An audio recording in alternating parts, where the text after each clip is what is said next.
Хэрхэн хоцрогддог найзаа цагт нь ирүүлэх. Нэгдүгээр уулзцагаа 30 минутын өмнө хэлэх. A few moments later. Соода найзаа төвчлөлтэй байлаа. Чи яг цагтаа олж ирлээ.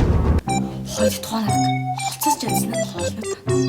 Тэр уулзах цагаа баригддаг үеч өнгөө хоолнд монголчууд бүгд цагаасаа өмнө иддэг.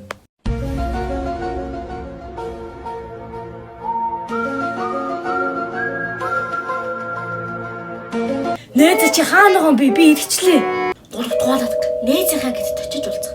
Энэ хамгийн найдвартай аргуудын нэг. Гадаа хүлээхийн оронд ингэсэн. Хүүе чи идсэн юм уу? Алиороо. Танай конондоо. Дүрвтгөр алга. Хүлээх ямаад нэг хийх зүйлс бэлт. Тийм ээ. Ядмгийн төвчнээ ядалтай ажилгээд багч гэсэн тентний хоцрол болно. Энэ үед та хоббигаа хөгжүүлж, шөлөг зохиож, сонин уншиж цагийг үр бүтээлтэй өнгөрөөхөд бэлтэн очих хэрэгтэй гэдгийг санаарай. 5 дугаар орхиод ажиллаа амжуул. Хэрвээ таны цагийг хөндлөхгүй байгаа бол та түн цагаа зориулах хэрэггүй. Орхиод ажиллаа амжуул. Хэрвээ найз чинь хоцноод байгаа бол надад л хэлээрэй.